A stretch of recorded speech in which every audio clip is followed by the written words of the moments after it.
Good morning, everyone. Welcome all of you in another lecture of vertebrates biology. इसमें जो हमारा topic अभी running है वो है हार्डमोनिया की लाइफ साइकिल। इससे लास्ट लेक्चर में हमने हार्डमोनिया का डाइजेस्टिव सिस्टम पढ़ा था। नाउ इस क्लास में या इस वीडियो लेक्चर में इसके जितने भी बचे हुए जनरल सिस्टम्स हैं या जनरल तंत्र हैं बॉडी के, उसको हम ब्रीफ में डिस्कस करेंगे, जिससे आपको इसकी सारे सिस्टम्स के मेन पॉइंट्स का आइडिया हो जाए।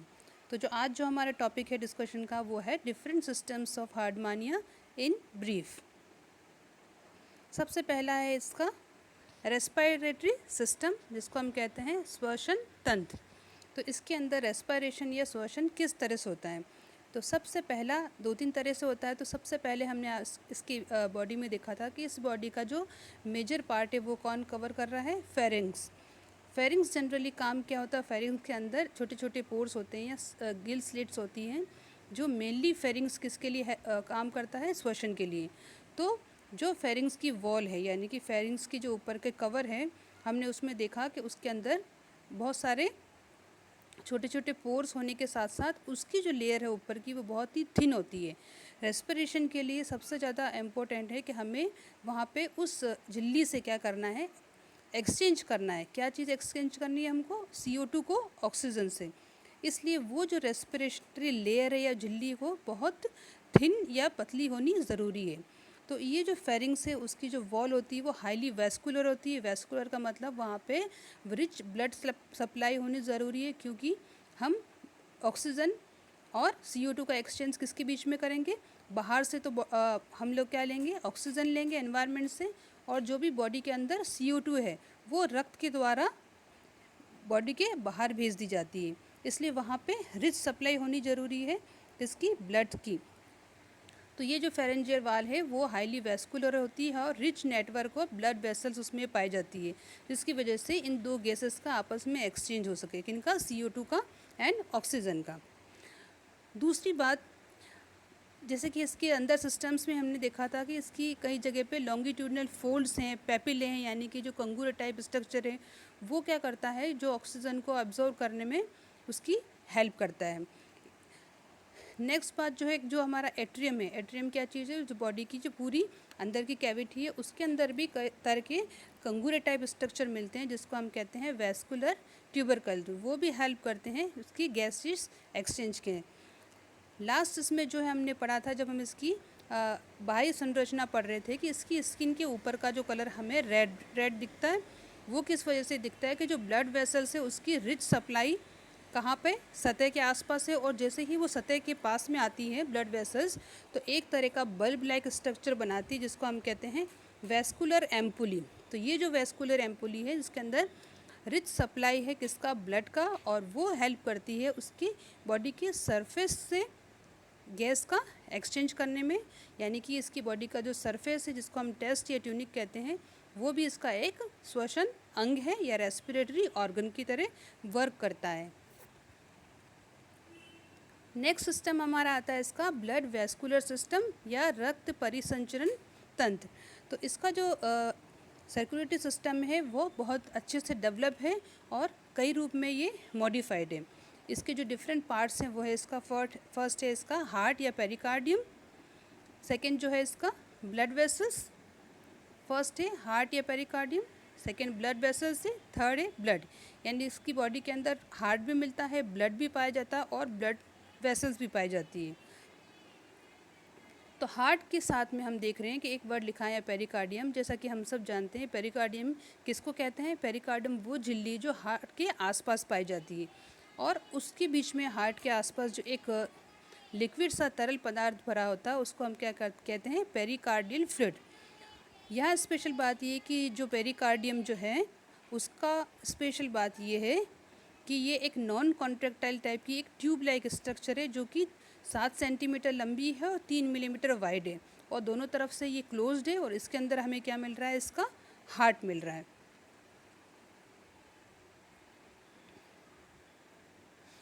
अब इसका ब्लड किस तरह का है? तो इसका जो ब्लड की अगर हम बात करें तो इसकी ब्लड के अंदर अलग अलग टाइप की क्या मिलती है? कॉर्पसल्स मिलती है या रक्त कोशिकाएं पाई जाती है।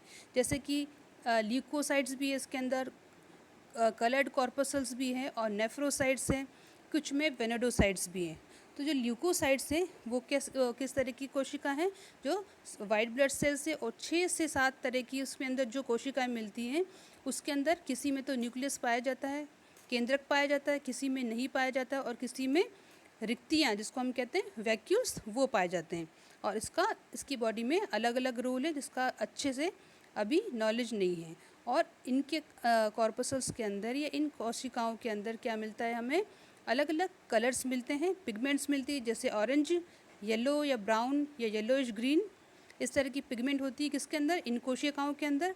जैसे कि हमारे रक्त के अंदर जो कोशिका है वो कौन सी है, रेड ब्लड कॉर्पसल्स है, वो लाल कलर की, लेकिन इसके अंदर कभी भी रेड कलर नहीं पाया जाता है इन कोशिकाओं के अंदर।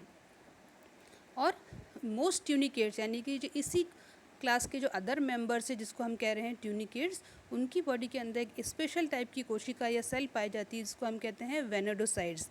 ये वेनेडोसाइट्स क्या करती है, जो भी सी वाटर है पानी के अंदर, जो वेनेडियम एक मेटल है, उसको सी वाटर से एब्जॉर्व करके अपनी बॉडी के अंदर क्या करती है, इसके अंदर स्टोर करती है। लेकिन इस तरह की जो कोशिकाएँ हार्डमानिया के अंदर नहीं पाई जाती है। So Herdmania can not extract vanadium from sea water.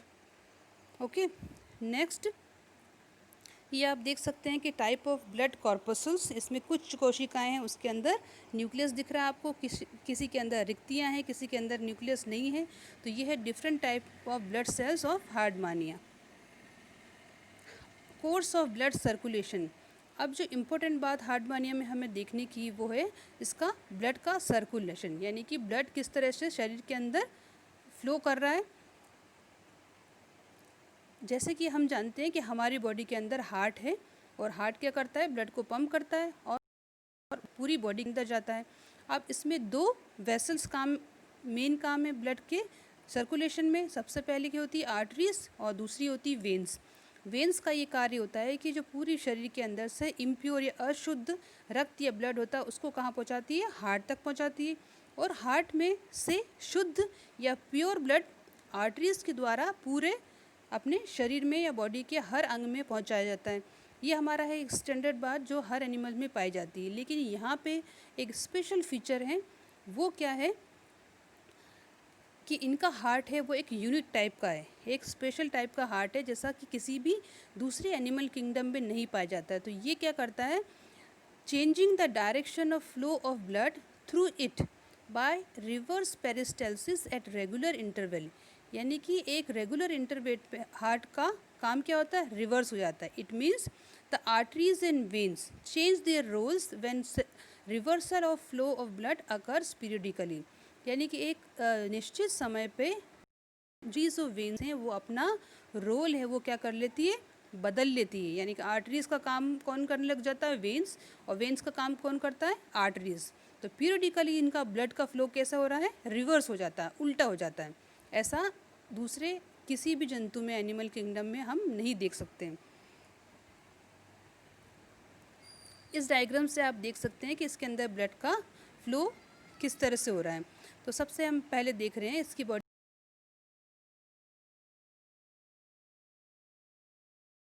Ventral aorta, ये आपकी है ब्रैंकियल वेसल्स, इधर भी है ब्रैंकियल वेसल। अब इस तरह इसमें हम देख रहे हैं कि किस तरह का फ्लो है। सबसे पहले जो है देखेंगे डोर्सल,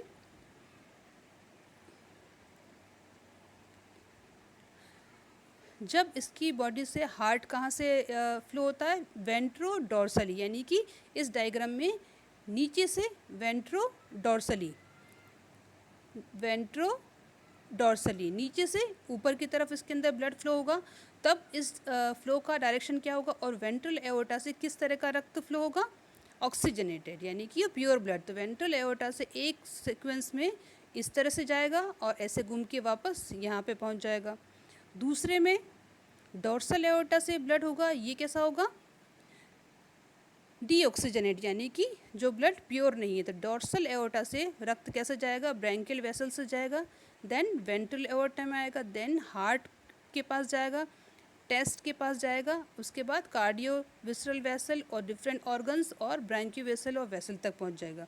तो इस तरह से हमने देखा कि इसमें 2 तरह का फ्लो हो रहा है, जो कि दोनों रिवर्स डायरेक्शन में, एक देख रहे हैं आप ये वाला डायरेक्शन, दूसरा आप देख रहे हैं ये वाला direction. So this is the course of blood circulation in Herdmania, जो कि एक पर्टिकुलर समय पे क्या हो जाता है, रिवर्स हो जाता है, और ये एक इसका स्पेशल टाइप है ब्लड फ्लो का। नेक्स्ट सिस्टम जो हमारा आता है वो है एक्सक्रीटरी सिस्टम, इसका उत्सर्जन तंत्र। अब इसके अंदर उत्सर्जन तंत्र किसके द्वारा होता है या इसका कौन सा ऐसा ऑर्गन है जो ये कार्य करता है, तो एक जो साइंटिस्ट थे दास, जिन्होंने पूरे हार्डमानिया की स्टडी की थी, उनके अकॉर्डिंगली इसके अंदर जो एक्सक्रीटरी ऑर्गन है वो क्या है, न्यूरल ग्लैंड। तो न्यूरल ग्लैंड जो है वो एक ब्राउन कलर की इलेप्टिकल स्ट्रक्चर, इलेप्टिकल मतलब अंडे की तरह चपटा स्ट्रक्चर है, जो कि 4 mm लंबा और 1 mm मिलता हमें मेंटल के पास, जो मेंटल है इसकी बॉडी का, उसमें जो इसका नर्व गैंग्लियन है ब्रेन, उसके ऊपर। अब क्या होता है, दूसरा जो इसकी बॉडी के अंदर हमने स्टडी किया था अभी, जो टाइप ऑफ ब्लड सेल्स, जिसमें हमने देखा था कि नेफ्रोसाइट्स होती है। तो नेफ्रोसाइट्स क्या करती है, जो रक्त कोशिकाएं हैं वो पूरे शरीर के अंदर से जो भी वेस्ट मटेरियल है वो अपने अंदर अवशोषण करके लेके और आके न्यूरल ग्लैंड को देती है, और न्यूरल ग्लैंड की डक्ट के बाद न्यूरल ग्लैंड इसको क्या करती है, बॉडी के बाहर फेंक देती है। तो नेफ्रोसाइट्स का रोल है वो किसके अंदर है, एज ए एक्सक्रीटरी सेल। अब इसका एक्सक्रीटरी मटेरियल क्या है इसका एक्सक्रीटरी मटेरियल है ज़ैंथीन और यूरेट पार्टिकल्स। तो अगर आपसे पूछा जाएगा इसका एक्सक्रीटरी मटेरियल क्या है, क्या एक्सक्रीट करता है हार्डमानिया, तो वो है ज़ैंथीन और यूरेट पार्टिकल्स।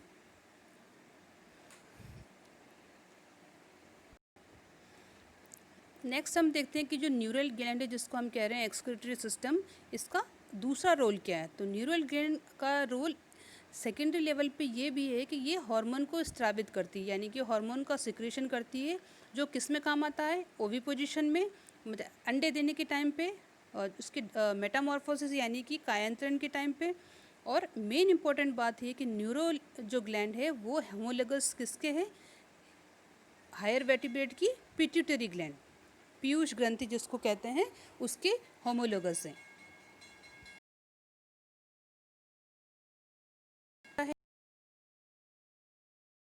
अक्सर कि न्यूरल कॉम्प्लेक्स में क्या क्या चीज़ें आती है, न्यूरल कॉम्प्लेक्स का डायग्राम बनाओ, जो आपके डिस्कशन में भी है प्रैक्टिकल्स में। तो न्यूरल कॉम्प्लेक्स के अंदर 3 स्ट्रक्चर आते हैं। सबसे पहली न्यूरल ग्लैंड, जो अभी हमने पढ़ी है। दूसरा है नर्व गैंग्लियन, जिसको इसका ब्रेन कहते हैं, मस्तिष्क कहते हैं। और तीसरा जो है वो है डॉर्सल ट्यूबरकल। और इन तीनों को हम अगर एक साथ बोलें तो इसको कहेंगे न्यूरल कॉम्प्लेक्स। तो यहाँ आप इसके आपके तंत्रिका तंत्र का डायग्राम देख सकते हैं, जो बहुत ही सिंपल है। तो यहाँ आप देख रहे हैं ऊपर की साइड, ऊपर वाला जो है दिस वन, ये आपका है इसका तंत्रिका तंत्र, जो कि बहुत ही सिंपल टाइप का।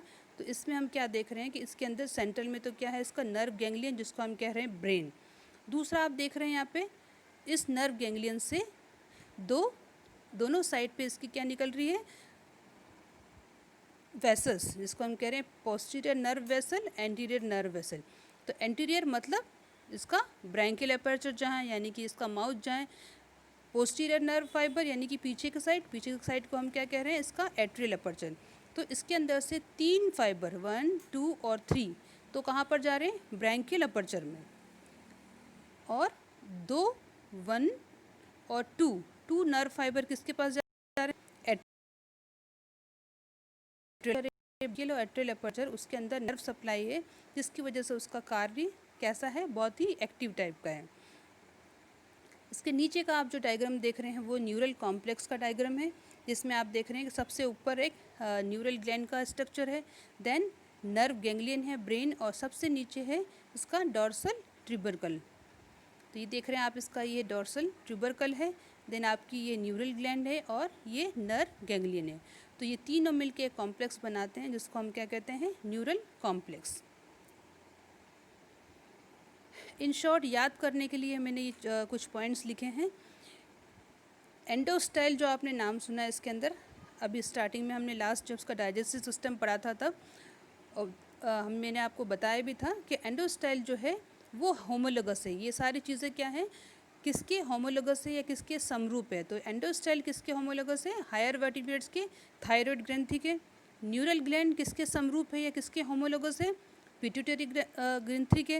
देन पाइलोरिक ग्लैंड वो किसके समरूप है, पेनक्रियास के। तो ये आपको तीनों पॉइंट्स याद रखने, ये अक्सर क्वेश्चन पूछे जाते हैं और एग्जाम पॉइंट ऑफ व्यू से ये काफ़ी इंपॉर्टेंट है कि एंडोस्टाइल किसके होमोलोगस है, थायराइड न्यूरल ग्लैंड किसके होमोलोगस है, तो पिट्यूटरी ग्लैंड, और पाइलोरिक ग्लैंड किसके होमोलोगस है, तो पैनक्रियास की। So that's all for today's lecture. तो आज हमारा हार्डमानिया का लाइफ साइकिल है वो ऑलमोस्ट ख़त्म होती है। इसमें थोड़ा सा रिप्रोडक्टिव और दूसरे अगर कुछ सिस्टम बचे हैं तो उसको आप फिनिश करें, और कोई प्रॉब्लम हो तो आप पूछें। आप नेक्स्ट क्लास में हम नेक्स्ट यूनिट शुरू करेंगे। That's all for today. Thank you so much.